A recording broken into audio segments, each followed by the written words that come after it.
Inside Abode, ladies and gentlemen. How are y'all doing? I'm your host, Dave Jones. For me, it's been a while, but we're going to talk about the home ownership challenge today, and I'm really excited for my guests. Before I get into the guests, though, make sure you subscribe to the podcast. It's real easy. It takes no time. It's free. Like, we're trying to provide you content, and hopefully a little bit of entertainment too. So hit that subscribe button, smash that like button if you're on YouTube and you're watching this on YouTube. And we're going to get into today's topic. So my guests today are Abodes from Lakewood, and the first guest I have is Lisa Barnes. Hi. And she is one of our Abode OGs here in Lakewood. She's a Lakewood OG. And then we have Sherry Corney, this is both their first time on the podcast. Sherry is here in Lakewood as well, and new and just doing all the things. And I'm excited for you to get to know these two wonderful people and to hear about what we're talking about in terms of the homeownership challenge. So let's get right into it, because I don't want to. I usually will try to bring a data point. Well, actually, you know what? I'm just gonna. As we talk, we'll get some data points in here. So I'll just weave it into the actual conversation, because there's a lot going on right now. Yeah. But the first question I have for you two is, share your perspective on the current home ownership challenge, and like, how has that evolved over time? I think with the pandemic, it set some people back financially. And then coupled with that, the media has spread a lot of fear regarding purchasing a home. So I think those have been two main factors that have definitely affected people's wanting to purchase a home, period. They've kind of just stayed away because they're scared. Yeah, for sure. Sherry, what have you seen, or have you seen any like barriers, or, the homeownership challenge as we're framing it here? How has that evolved to you? Yeah, I think it definitely has evolved over time. I think that a really big barrier is a financial barrier. Right now we're in a really tight market, and there is not a lot of inventory. And so when there's not a lot of inventory, that tends to push prices up. And so for me, like, I have clients that have been pushed out of the market. I have clients that are no longer able to buy with their current, scenario that they have. And so I've seen that take place probably over the last 3 years, and then definitely the inventory shortages. And then, like Lisa was saying, there's like a lack of knowledge. The media tends to act as an expert in our industry when they really aren't. And so I think that sometimes they can deter people from trying to gain that access to the information that they need to put a step forward. Yeah, you both mentioned media, and I think that that's an interesting part. And it's not to like blame the media, but we don't realize how much negative press there was. So, for example, like Monday, Yahoo Finance had an article that was finally positive, and I was like, cool, I'm going to take this. Basically, it was saying like the market looks like we're kind of stabilizing in a sense, based on the rates that we'd had a 3-week trend of the rates coming down and yada, yada, yada. But even for me, who follows this stuff all the time, and I don't like watch the news necessarily, like the mainstream news outlets, but I just kind of get it from Twitter and I go read stuff. But yeah, it was like the first time I'd seen something like, oh my goodness, are we finally like, is there a sunset on the horizon here? And so that was actually really positive. But what's, so like with the homeownership challenge, you like in your experience, like what are some of the primary barriers that you've seen to homeownership that potential buyers face today, in addition to like what you guys just mentioned? But can you go a little bit deeper into your own experience and some things that you may have seen for you? And Lisa, we'll start with you. Yeah, let me just touch on your last comment about the news. Just randomly, I typically don't watch the news either, but there was a news station and their headline was how the interest rates had more than doubled since the last 2 years, right? And in my head, I'm like, do you know that the national average is not 2 or 3% interest rates? Like, do you know how historically low that is? Right. And so right now, interest rates historically are pretty average. And, Hmm. you know, this is the normal. So I think it's like sending out that false information again. So it was frustrating to hear that. Right. But so to touch on your second question, I think it's, people need information. There are many programs out there. I am a big believer in teaching first time homebuyer classes. Um, and that is just a great class to take whether you're looking to purchase a home now or 3 years from now. It gives you a lot of information. It helps you create a plan to get to that end goal of becoming a homeowner. Hmm. What have you like? So did you get? Were you receiving that education as a kid? Like you mentioned, education. Like was that Yes. something that was talked about as you were coming up as a? Yeah. So, no, my parents didn't own a home when I was growing up. In fact, I think by the time I was 15, we had moved about 15 times, Mhm. always renting. And no one actually talked to me about homeownership until I was in my early 30s. So, Yeah. No, and that's similar to my experience. I mean, my mom, like, she was, was a single mom with 4 kids, yeah. so Mhm. there wasn't much time for that conversation. We were trying to, like, we were hand to mouth, and it was like trying to just figure out how we're going to Same. get to the next place. You know what I mean? Yeah, I think the Um, crazy thing is that I was a teen mom. I had my first daughter when I was 19. Um, but I hustled. I've always been a hard worker. And to think back, I could have been a homeowner at like age 22. hmm. And that would have set me up to, have a great nest egg to even Right. pass down to my daughters. So I think, just getting the information, setting a plan are like the two best things. Yeah. And now that's what y'all are doing, and that's what we're talking about today, and that's what Yes. y'all are doing for your clients and your people. Mhm. Sherry, what about you? In your experience, what are some of the primary barriers that you've seen potential buyers Yeah, I face? think that people don't realize it's easier to do than what they think. I Hmm. think that they probably have a misperception of how easy this is to do. It's very small qualifying factors. There's just a few qualifying factors to get you in there to get a pre-approval. The lender is going to work with you to get it just right. I think another misperception that people have is they don't realize the lender wants you to win. Everybody in this game wants you to win. Not none of us want to tell you no. You don't qualify for a home. No, we can't help you get a home. And I think that that's a really, really big misperception. Down payment, I think that sometimes you'll hear people say you need 20% down payment. That's going to steer people away because when you think about homes costing $400,000 and you think about a 20% down payment, that's like $80,000. How can I afford that? Right. So I think that down payment, understanding that you can get loans for 3%, 3.5%, and then knowing that there's resources to help even more so with that. Um, but I really do think it's lack of information, and access mostly. Yeah, you said. I think one of the things I thought about as you were talking about the lenders are on their side, and realtors get a bad rep in a lot of ways about like what our intentions are or what our motivations are, and I think we should do a better job, and that's what we do here. I mean, I think that's why we're even having this conversation, that we do care about like your well-being. It's not just about the transaction. It's honestly about more than that. It's about your well-being as a human. It's about like keeping that house in good shape. Like we have access to vendors, and we're a resource for life, not necessarily just for this transaction. Is that how y'all go about your business? I'll start with you, Lisa. How do you like? Is that some? Does that resonate with you at all? Like I don't know. Definitely. I think it's important who you have on your team. So whether it's having a plan to help fix your credit, sitting down with the lender and, all of us writing down goals and checking in every 30 days to make sure that you're taking those steps so that, our 12-month plan at the end of the 12 months, you can get into your home. I think another important conversation to have is that you have about a 5-year plan once you're in your home. You don't need to purchase your dream home the very first time you become a homeowner. You Mm, could buy your first good home point. and then sell it, or you could use it as a rental property, you know?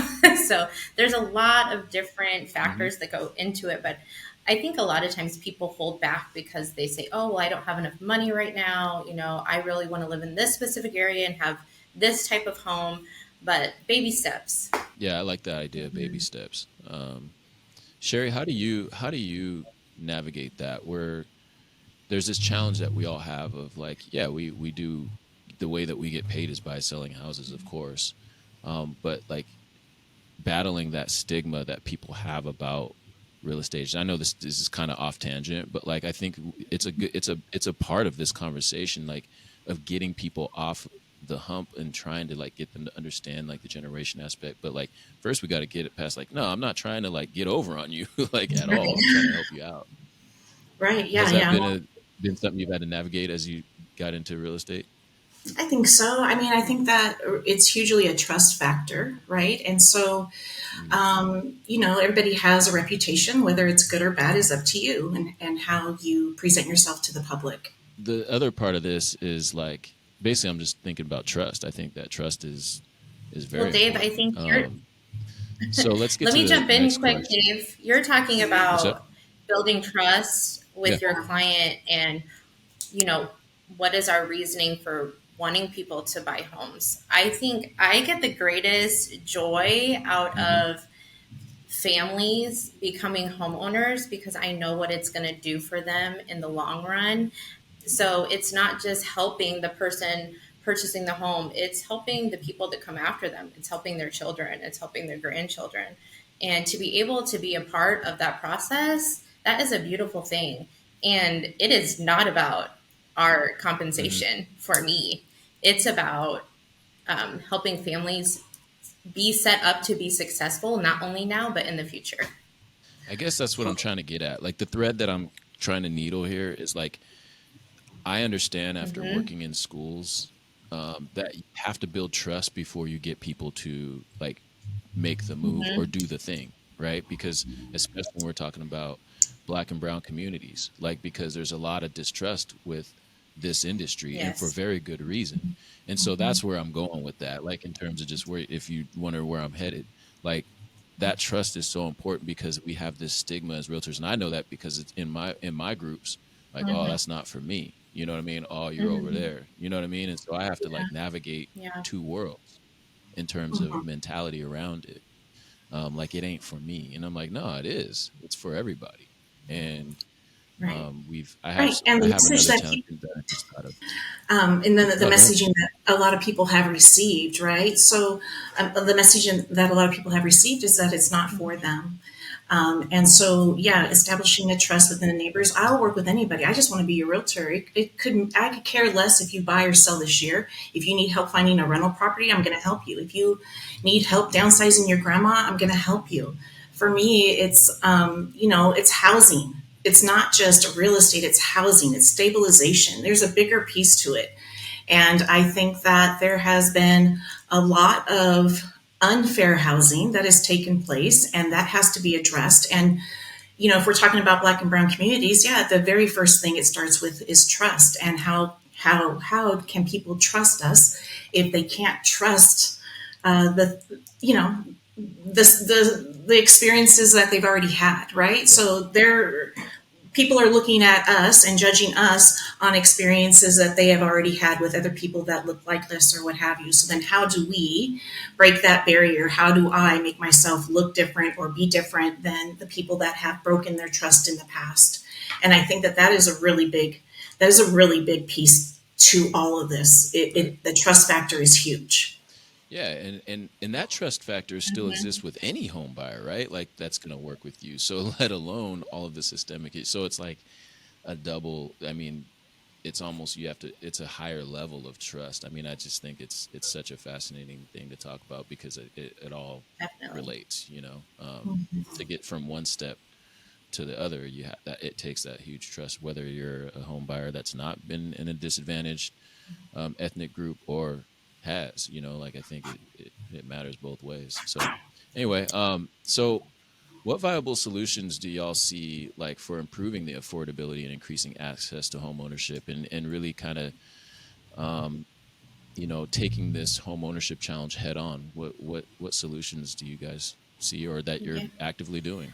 So sure. So Go ahead. for Go ahead, me, Lisa. I definitely am a firm believer in the education piece. So I teach first-time homebuyer classes. With that, specifically, we talk a lot about down payment assistance and who it's for. A lot of people think that you have to make a very low amount of money to qualify for down payment assistance, but it's for the average working person. And there are higher income limits than most would think. And that is a huge tool to use to becoming a homeowner. So just learning about the different down payment assistance programs in general is a great first place to start. And then I think it is finding your team, finding your lender, finding your realtor, not your real estate agent, but your realtor. And then you all coming together to create a plan to get you to that end goal of becoming a homeowner. Yeah. Yeah, for sure. And you have some stuff coming up too. I mean, don't you have a homeowners class coming? Like, you're doing the things. Like, what are Yes, you so doing here at our personally right Lakewood now? office, I am holding a first-time homebuyer class on May 6th from 10 to 3. So please reach out if you'd like to sign up for that. Yeah. There you go. So make sure that, so if you're listening, here you go. You have some opportunities. Shara, what viable solutions do you have, Sherry? I know that you're passionate about this as well. I know both of you are passionate about, creating access and opportunity for folks. So what solutions do you see to improve affordability and viable solutions? To increase affordability, I guess it's such a big problem. But I do think that, like Lisa, I do agree in financial literacy education, and we do not do enough of that in our schools. I think that it is a matter of us going into different communities and really making sure that families understand and know that this is an option that is available to them. What are the resources that can help them do that? I've had clients, my last clients, that bought a home, we used down payment assistance, and we were able to negotiate closing costs, and my clients received cash, $1,500 cash and keys when they closed. So there's a lot of viable solutions. There's a lot of out-of-the-box solutions. You just have to make sure that you're working with the right person that knows how to navigate that stuff. Right. But the other thing that I was... because I want that $1,500. I need that. Yeah, right my family and I did that. We did that. So when my husband and I bought our house 5 years ago, we utilized the Washington State Down Payment Assistance Program. And by the grace of God, our offer was accepted with $1,000 earnest money deposit. And we deposited that. We were down payment assistance. We requested closing costs. And so the same such situation happened to us. We received our $1,000 earnest money back and keys when we closed on the house. So I think just working with people that know how to do that, right? Yeah. That is a benefit. The other thing that I was thinking about is, how old are credit scores? Like, how long have we been using this to determine whether or not someone is credit worthy? Right. I was having a conversation with someone a couple weeks ago, and I was irritated. I was like frustrated with my parents. Well, they never taught me credit and all this stuff. And he's like, but this stuff hasn't even been around very long. It's only been, 40 years or something like that. Right. So it's a lot of the population is not educated on this piece, And so I do think that the education piece is a really, really, really big piece.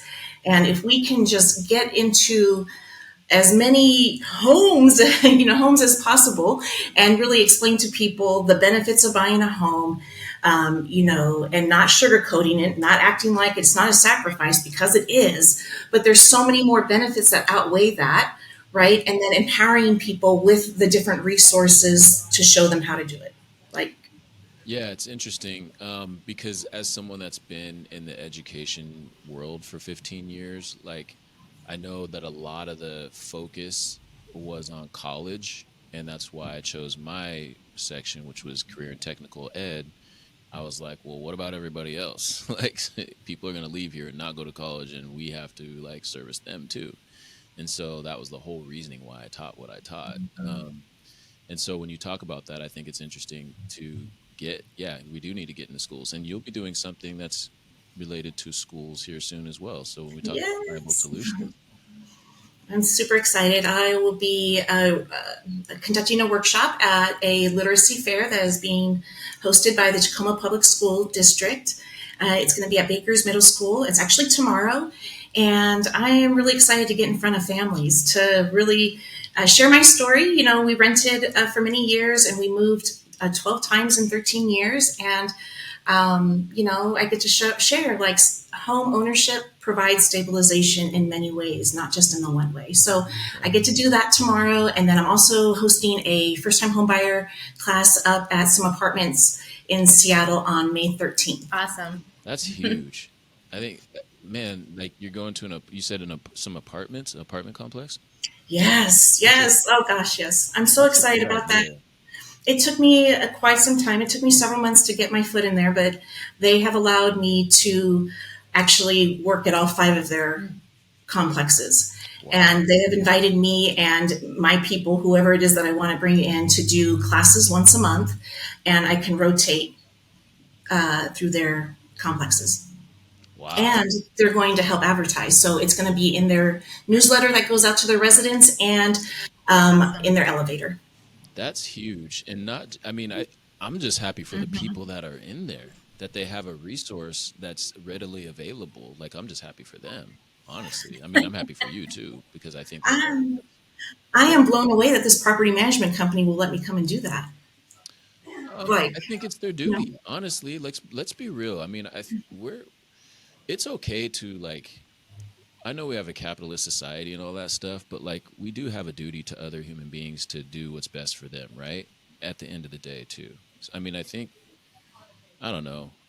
Sometimes I lose faith in humanity, and sometimes because not everyone thinks that way, and I don't have a world where that's not the case. No, but it is unique, Sherry. So I was in property management before I was in real estate, and my company would not allow that. Yeah, it's a scarcity mindset, though. There's always going to be people that need to rent. Like there's human beings being born literally every day. Like I don't understand that scarcity mindset. It's like, what are you scared of? Like, let them go and be better. Like, and then guess what? Then that opens up more opportunities for someone else to get shelter. Like, I don't know. It doesn't make sense to me. I feel like we encompass all of that. I feel like nobody is coming into our industry to help us out in our industry. And yes, I feel like the homelessness piece, that is part of our industry. And yes, so let me help shuffle these renters out, let them become homeowners and get some more people in.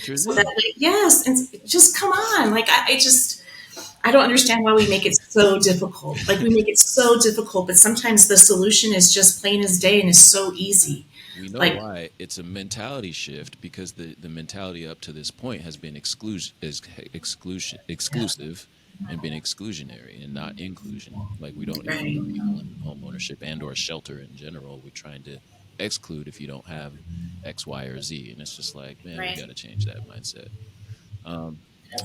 So anyway, do y'all have any other last thoughts on the home ownership challenge that you just want to get off your chest, that you're so passionate about?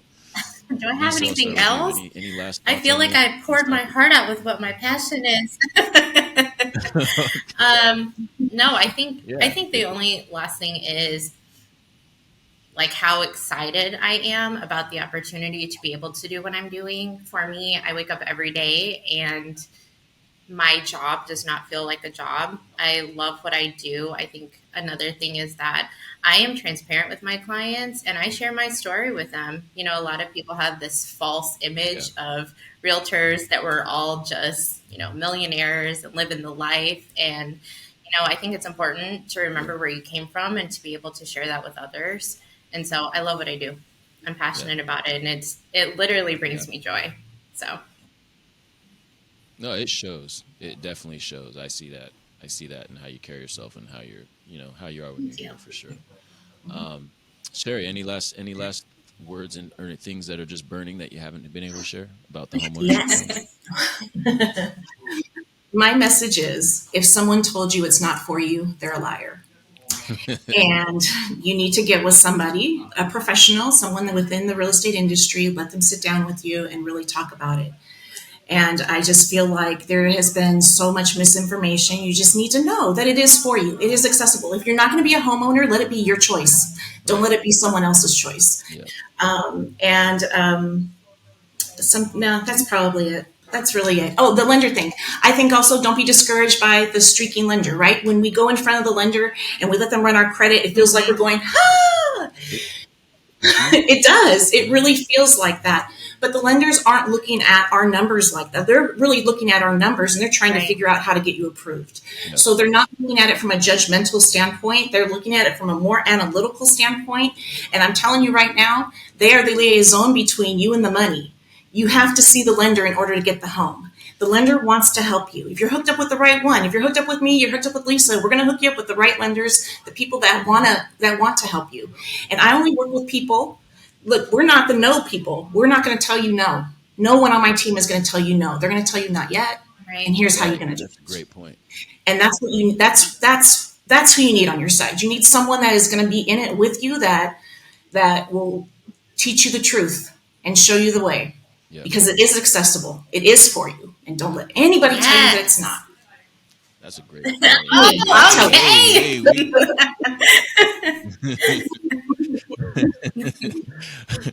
All right. All right. Well, thank you for that. Yes, I was about to say preach. Miss Corney. All right. So, are y'all ready for the next segment? Okay, Yes. The next segment is called Hot Take. So we have not talked about these questions, and I'm going to ask you some questions, and it will be a board question, and you just have to choose one or the other. And you don't have to necessarily explain yourself. I might ask a follow-up question. I don't know, but like I've seen you do this. So Yes. you've seen me do it, so you were ready for it. You were ready for it. All right. Yes. First question. Y'all ready for a hot take? All right. Cereal for dessert or breakfast cereal? Which one do you prefer, Lisa? I'll start with you first. Cereal for dessert or breakfast cereal? Do you like sugary cereals for dessert, or do you eat cereal for My answer, with no hesitation, would be cereal all the time. So that's not even one of your options, but I made up my own. All good. All right, Jerry, what do you got? Oh my gosh. So I am so both. I am like good, solid, wholesome cereal in the morning time, and then Fruity Pebbles at night. Oh yeah, give me them Lucky Charms. Buttercup fun. Yeah. It's like my favorite since childhood. I do not discriminate. I will eat multiple Yes. bags. I will eat those. The Golden Puff. Mm-hmm. Yes. Yeah, I will eat those. Yeah, tear up your gums. All right, Lisa, early bird or night owl? Okay, literally most of my life I was a night owl, but now I'm an early bird. I'm usually in my bed by 9. Yeah. Oh, okay. Hey, I wish I could do that. It's a goal in life. Yeah, I did.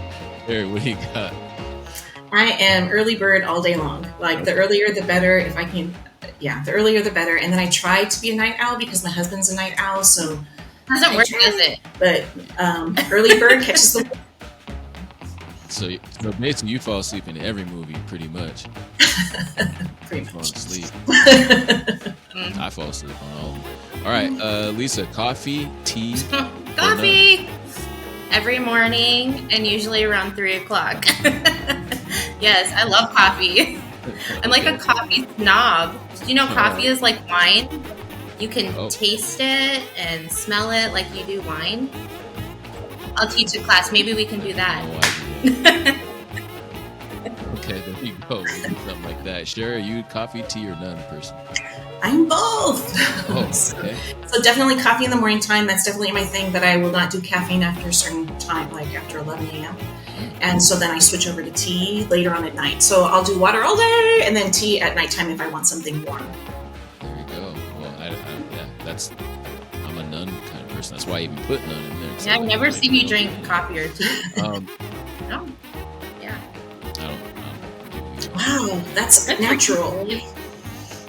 water. I mean, I get my sugar. Just trust me. I get my We know you get your away. sugar I in. don't You take can that eat stuff those up there. treats. It's been a yeah. All right. Cooking at home or dining in? If anyone knows me, I cook everything from scratch. So, cooking at home, definitely. I come from a family of chefs, so that's like one of my love languages is to cook for other people. Okay. Yeah. Well, that's a good love language to have. Sherry, what do you got? Yeah, so it's so funny. So growing up, I didn't learn how to cook. I didn't know how to cook, and I hated cooking until I was like in management in restaurants. And my husband actually went through culinary school, so my husband has a culinary certificate. So I am very blessed with a chef in my home. I have learned to love cooking over the years, though, because it is a love language, and I think that I have learned to make some really nice dishes that my family really, really enjoys. Yeah. And so I will do that. But however, I will let you know, I love trying new food. I am a foodie, and so dining out, but in is really, really great. And we're in such a great area for that. We can try so many different cuisines out here. Yeah. It's so great. But it's, I can't do that all the time. So if I'm feeling fancy, most of the time we're cooking something extra nice at home. Yeah, you have the best of both worlds. That's nice to have a culinary genius in your house. He can make flowers out of tomatoes. What I've never done that I want to do is crazy. The dine in the dark dinners. Have you heard of that? So you basically sign up and you go in with a room of people and sit at this big table. It's like a square, and then you turn off all the lights and they blindfold you and they serve you courses in the dark, so you don't know what you're eating, and you have to taste it. Just so I know. I can't do that. I'm sorry. You can be on your own. I know, scary, but it's an experience. It is. This is probably a conversation for another time, but I did dim sum a long time ago, and I'm quarter Japanese, so don't it ain't, but I just can't not know what I'm about to bite into. I just can't. Right. No. I don't like surprises when it comes to my food. Anyway, last one, and this is probably the bigger question and the most important question: Taco Time or Taco Bell? Lisa? Neither. Sorry. Oh. I don't eat there. Okay, that's fine. You don't eat bad food? Okay, fine. Sherry, what do you got? So I lived in Arizona for 10 years. So my answer is pretty much the same, though I do appreciate that Taco Time is a Pacific Northwest thing, and I have a lot of friends, that like it. Political answer here. Okay. No, I'm not even. No. I would think Greek Mexico's before Taco Bell. Or every day, actually. But you got to pick one. You got to pick one. The Earth is about to end, and this is all you got for the rest of your life. Time. Taco Time. If I could get a chili cheese burrito with sour cream. I used to eat those in high school before volleyball practice. Yum. $1.09. All right. Well, thank you for playing Hot Take. You made it through, so good job. Next time, I'm probably gonna do a hot spice challenge or something spicy, something spicy, and people will have to like the hot ones in real time, hot ones, yeah, something like that. That would be funny. Actually, you know what? I just got an idea. Anyway, that's the end of this podcast. How do people get in touch with you, Lisa? Oh my goodness. You can follow me on Instagram at Lisa Pierce County Realtor. You can find me on our Abode website if you click Lakewood. Facebook. I have a Facebook business page. So all the things. Literally. Just Google you. Yeah. All right. We'll have some links down in the bottom there. Sherry, how do people get in touch with you? Yeah, same thing. Google me. I spend a lot of time on Instagram, so that's a really great place to reach me. My handle there is Your Homegirl Sherry. I do have Facebook, and I'm on the Windermere Abode Lakewood website as well. But if you want quick response, you can text me. Mm-hmm. Dave will probably put my number down there. Yep. Thank you, Dave. All right. There you go. You're welcome. And thank you, listener and person, whoever made it this far to hear us talk about Taco Time versus Taco Bell. But hopefully you got something out of this. The homeownership challenge is real, and we are very passionate about that here at our company. And hopefully you got something out of this. If you have any questions, feel free to tap in with either Lisa or Sherry or myself. If you have questions on new things you want to talk about, email me at davidjones@windermere.com. And with that, we are out, and that will do it for this episode of Windermere Inside Abode. Peace out.